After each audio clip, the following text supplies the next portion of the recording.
I was talking earlier about the way linguistic philosophers tended to bring the toolkit to any one of a variety of different fields of discourse.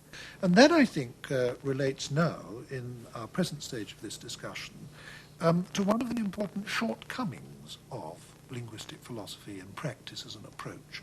And that was that philosophers tended to regard philosophy too much as separated from, or at least separable from, any subject matter. I remember one of the most distinguished philosophers in the country saying to me about 15 years ago, you don't have to know anything to be good at philosophy. All you have to be is clever and interested in the subject. Well, I think that he was certainly more honest than some. Anyway, I think that a lot of people thought that, but wouldn't have had the cheek to say it. I think that remark sounds, perhaps it's quite an interesting historical reflection, as you imply, on how things looked, that remark would certainly have sounded at least a great deal less quaint when it was uttered than I think it indisputably does now. Yeah. And this was connected with, and I think this is in a way another side of the point we were making earlier, about the revolutionary sense of this philosophy. You see, it worked in part by making one feel that the nature of philosophy had been misunderstood, that people had gone on about philosophy just as if they were charting the philosophical realm or doing a special kind of super science. And now we had a sort of self-consciousness about philosophy, which meant you couldn't assume it was like that. And as I said already, in the case of Wittgenstein, the self-consciousness was so profoundly doubting that he had grave doubts about the existence of philosophy at all, except as a kind of, well, sometimes some of his followers said neurosis or aberration or something that happens when our conceptions of ourselves go wrong. Now, that radical feeling, revolutionary feeling about philosophy, also made people frightfully and overly self-conscious about what philosophy was and encouraged the feeling that it was frightfully different from anything else. That in turn, made everybody think that the sciences, for instance, were not in themselves philosophical. They didn't have a philosophical part to them. There was philosophy, and there were the first-order subjects. Now, I think now that people would once more be very conscious that there are parts of science which are themselves the philosophy of science. There's parts of linguistics which are the philosophy of linguistics. There's a good deal of psychology which is the philosophy of psychology. And here there's a no-man's land which you both have to have philosophical skills and also you have to know about these sciences or the other relevant subjects. And this dichotomy can't be made. Another way in which looking at philosophy in this dissociated way made the approach defective was that it resulted in its lacking any historical sense, didn't it? I mean, there was very little sense among the linguistic philosophers that the concepts that they were analysing actually have histories. They change over their use. And they were so concerned with use, their use changes over the course of time. And they paid remarkably little attention to the intentions of the language users whose use of language they were discussing, if these were figures from the past. Well, I think there's two different points there. I think there's a point about all concepts having a history. I mean, that any concept you care to take has got some history. And with regard to that, I think that they had, if a slightly narrow line, a perfectly defensible one, which was to say, let's look at it now as a functionally operating system. And it's like, in a way, it was like a certain kind of anthropology, as it were. I mean, it wasn't anthropology, but it shared the idea of... But it meant that when they considered the ideas of Locke or Descartes or any dead philosopher, they tended to argue with this dead figure as if he was a colleague in their common room. Indeed. Now, that's an important point, because when you come to the history of philosophy, there, of course, you get something else. And there's no doubt at all that the approach to a lot of the philosophy of the past was might be called a sturdily anachronistic character. And the remark about treating it all as it was written in the Philosophical Magazine this month or something was actually made by somebody in praise of this method. What can be said about it is a very curious fact that, of course, it's theoretically indefensible. I mean, it's not easy to see. It's not difficult to see that that's quite a funny way of going about looking at these writings that come from the past. The odd fact is that, as a matter of fact, it's rather productive, and in fact rather stimulating, and in fact has had a more robust legacy than you might have expected in a way, and indeed more robust than kinds of the history of philosophy which were just rather passively guided by excessive concern for not being anachronistic. Yes. We've been talking about shortcomings in linguistic philosophy, and I think each one that we've considered now has some substance to it. I want to raise one which you may not think has much substance to it, but which was the commonest criticism of all, and that is that non-philosophers tended to regard, and still tend to regard, linguistic philosophy as footling. Yes. And linguistic philosophers were accused of just playing with words, Yes. just being frivolous and so on. What would your comment be on Well, that? the answer to that is that some of it, of course, was. I mean, some of it was pedantic, footling, and boring.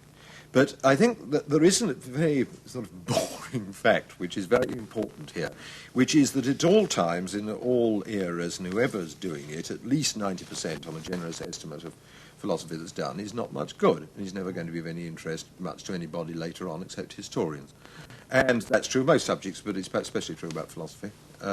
And there's more than one way in which so it's not surprising that a lot of linguistic philosophy wasn't much good, because a lot of philosophy of any kind isn't much good.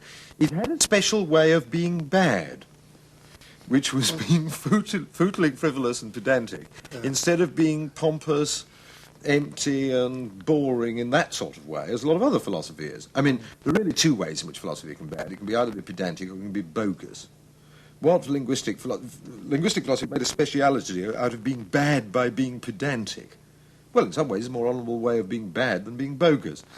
Yes. If you go beyond its deformations, the bad examples, it's not true. What is read as the frivolity of worrying about what these sentences actually sound like was exactly an essential and constitutive part of that kind of self-understanding about language, bringing it to hear exactly what note the sentence makes, which we referred to before. Because what you're dead against, and I know this from previous discussions with you, is the idea which is so popular because it's self-indulgent. Don't worry about what I actually say, it's what I mean. That's right. That was what linguistic philosophy was frightfully good at stopping people saying, and what is much more important, stopping them feeling. That the idea that somehow I have my meaning here, my little sentence will try and convey it to you. If it doesn't convey it to you, that's partly through some failure of imagination on your part. We have a responsibility to make our words express what I mean, because in the end we don't have these meanings just inside ourselves, independent of what we're disposed to say. Our sentences are our meanings. Our meanings are not just independent of them. I think you've drawn up a very good balance sheet now of as it were, what was good about linguistic philosophy and what was not so good about linguistic philosophy. What do you think we're left with at the end? What is the legacy of it? I mean, I would start answering my own question by making one point, and that is that the legacy is an enormous one. It's a very big one. I have stressed, I think, a couple of times already in this discussion that the way everybody does philosophy has been influenced by linguistic philosophy. What other things are we left with at the end of it? Well, I think that the point we touched on last, this point about our responsibility to our meanings, rests with us. And I think that the idea also that philosophical problems won't necessarily have the shape which the tradition gave them. This rather radical thought that what was called a philosophical problem is often just a sort of bracket or a bag in which there's an area of disquiet which has to be unravelled by the kind of sensitivity which linguistic analysis encouraged. I think these are very positive inheritances indeed.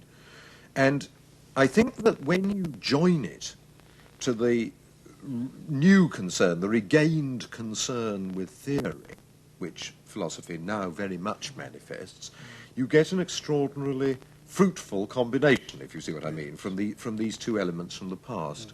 And I think it's worth saying, and I think this is quite an interesting, as it were, short-term historical fact, that although philosophy is now very different than what it was even 25 years ago, this 25 years ago that we're talking about, and people now are doing things rather different than what we were doing at that point in the 50s, there's been, in our tradition, in our locality, much less disowning of that way of doing philosophy than is often the case under such a change. I would say there's less disowning than the linguistic analysts showed towards positivism, for instance, that in fact it's regarded, although the limitations and the deformations that were we've touched on are perceived and I think properly emphasised, there's much less disposition to say, oh, they were just going on in a fuddy-duddy, pointless way. We now have the way of doing it. I mean, people do say, we now have the way of doing it. Then all they right. always did, and they never had. Yes. But they are the sense that a positive contribution is made to that